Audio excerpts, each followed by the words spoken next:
were hot picking in Kent. Otherwise you wouldn't be getting this lecture in. But I wished it good luck by the end of it. However, with Grandad fighting in Norway, there was a certain amount of payback, because on the 30th of March 1944, HMS Furious and HMS Victorious of the Home Fleet sailed out of Scapa Flow in the company of a powerful force of battleships to escort carriers in Operation Tungsten. Their objective was to attack the German battleship Tirpitz, the last surviving heavy service unit in the Nazi fleet, moored in the supposedly impregnable anchorage of Alfenfrud in the northern fjords of Norway.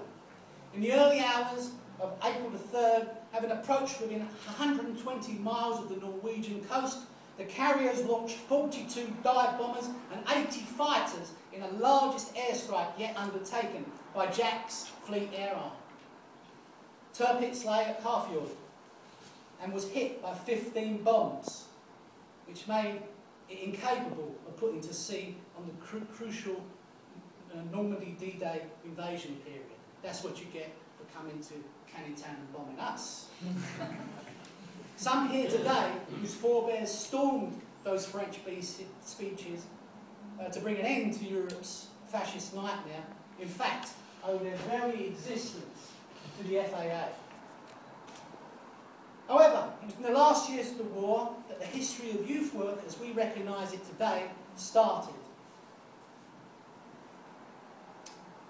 Although prior to this time there had been a vast range of enclaves of dedicated work aimed at young people, inspired or fired by nationalist, religious, moral or political motives and beliefs, it was the Rainbow Corner on the junction of Shaftesbury Avenue and Piccadilly Circus that became the physical template for what we would recognise as the modern youth club.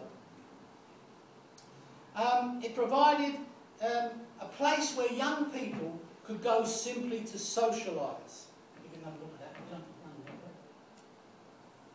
They went simply to socialise and demonstrated that this could be a good thing in itself in terms of human development and personal growth. Just being with other people was a good thing.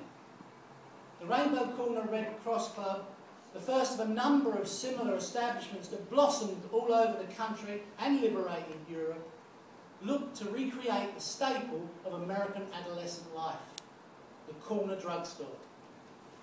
In recreation rooms, young men shot pool, played pinball and listened to the jukebox. And there was a basement snack bar. The club became extremely popular for local youth as well, so much so that the authorities had to close the doors to the girls who thronged outside. Late in the war, Picture Post ran an article about the Rainbow Corner Club, calling it the perfect example of what club for young people should do. It shamed most of British efforts to cater for young people. It proclaimed that the Rainbow Corner should become a shining model for the new voluntary service to respond to British youth in peacetime. It was clear that youth did not want their spare time taken up with variations of school environments, and that social recreation and life being lived was welfare enhancing in itself. It gave rise to civility, conviviality and creativity, without the baggage of educational doggerel or bland, covert or overt moralising.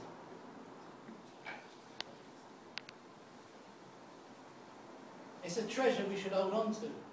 It's being eroded today, as many of us know.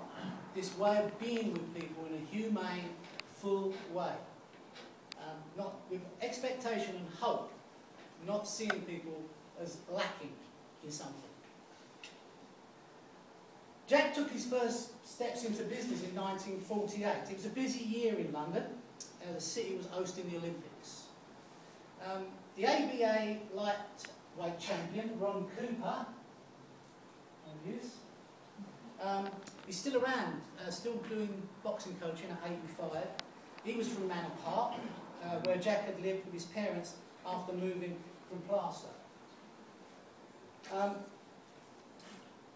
boxed in the games, did Ron, often fighting out of West Ham bars. Ron went on to a respectable professional career, losing just 4 of his 23 fights. Ron was a member of the West Ham Boxing Club, as I was as a boy, and a beneficiary of Jack Petchey's foundation through the work of the Essex Boys and Girls Clubs. However, Jack had a rather different focus at this time.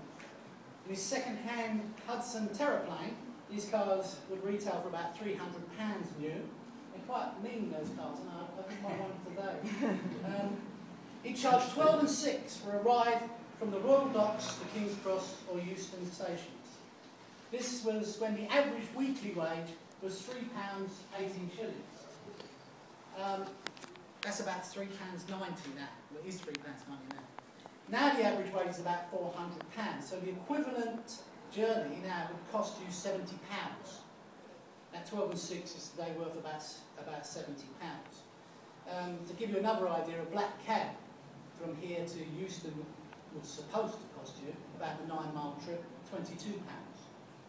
This shows what luxury a car ride was back in those times.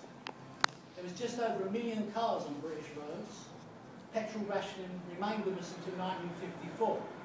The majority of people, this meant that the car was not affordable, and as such most people used public transport. Also in 1948, the British Youth Council was established by the Foreign Office in preparation for the World Assembly of Youth. Its original aim was to unite young people in Britain against the forces of communism amid the tense international relations of World War II. But the BYC's vision was soon to expand, asserting that all young people should be respected. Remember, this is 1948. All young people should be respected and able to influence and inform decisions which affect their lives or upon which they have strong opinions. 1948. Now we see these values as being relatively new today. They are certainly congruent with major elements of the UN Convention of the Rights of the Child, but they are indicative of the growing political and social consciousness of young people in the second half of the 20th century. In the post-war years, for most people living in East London, Jack's face was almost omnipresent as an image around the district. Billboards had huge ads, and the local press was just full of advertisements telling you to buy your cars at Petchey. He was probably one of the most recognisable person around this neck of the woods. I kind of had to think, and I thought, well, maybe the Queen, Bobby Moore, and for a while, Manor Park boy Steve Marriott, when his band The Small Faces hit the top of the UK charts with their single All or Nothing in 1966.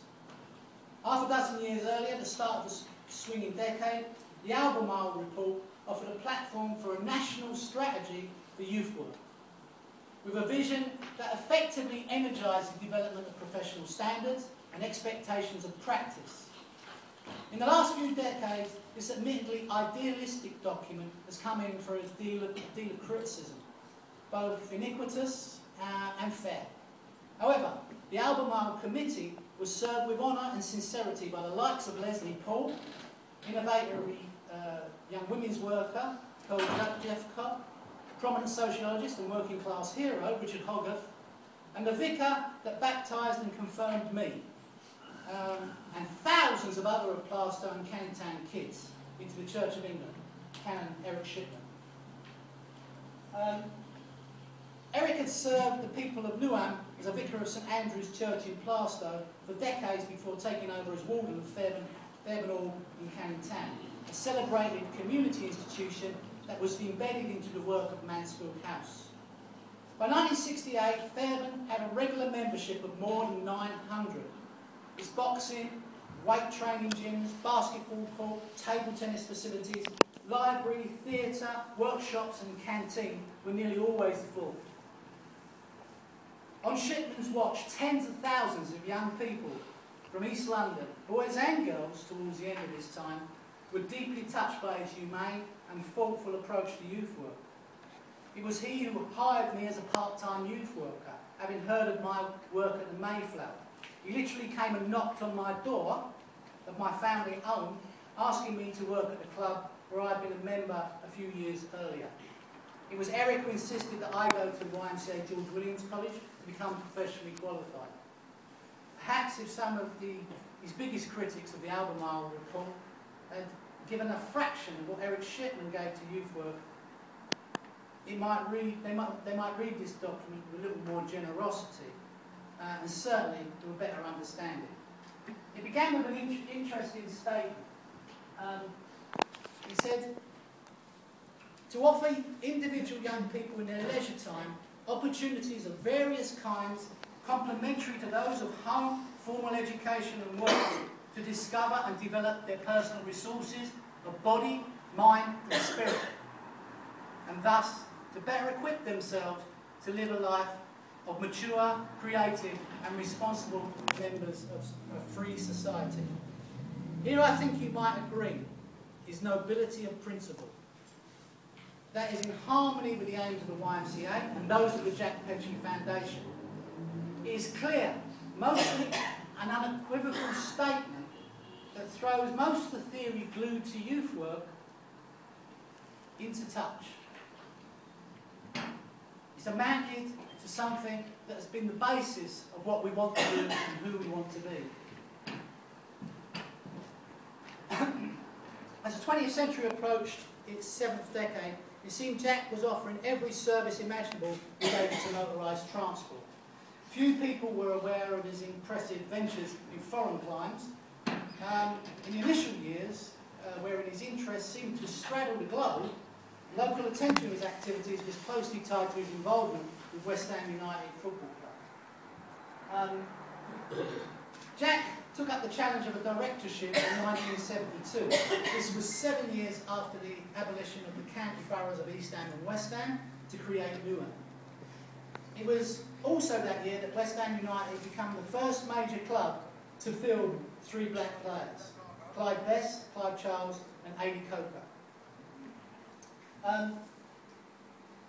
It's a kind of interesting time, again, because it wasn't too long after that, before that, there's Clive there, that's Clyde Charles, one of the first black players who played for West Ham, with John Charles, he was the first black player to play for West Ham.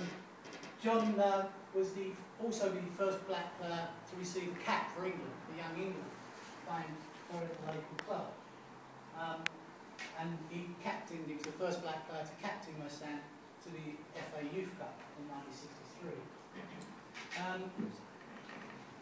So Jack's relationship with the Hammers lasted 18 years, presiding over legendary players and local heroes like Clyde Best, the likes of Bobby Moore, Trevor Brooking, Tony Cottee and Billy Bonds.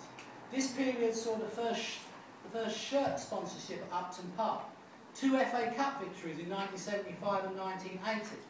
The Irons got to the finals of the European Cup Winners' Cup final, the final of the European Cup Winners' Cup in 1976, the League Cup in 1981, and in 1986 the club had its best ever season, finishing 3rd in the 1st division, then the top flight of English football, just 4 points behind champions and the 1984 European and Intercontinental Cup winners, Liverpool. 5 years into Jack's service as club manager, Ron Greenwood took charge of the England team. Ron took the national side to the World Cup in Spain, coming through the first phase unbeaten.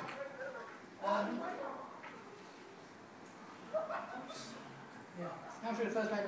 So Greenwood also, the West Ham manager, capped England's first black player, Viv Anderson. With Jack Petchey on board, West Ham went through arguably their most successful period in the club's history.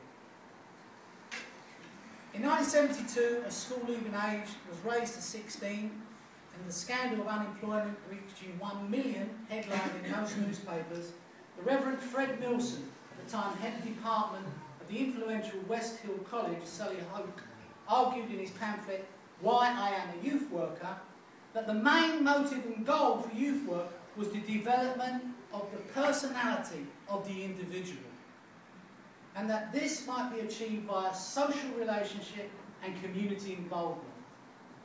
Looking back here today, it seems the contribution made by Jack and his foundation has done much to live up to this petition.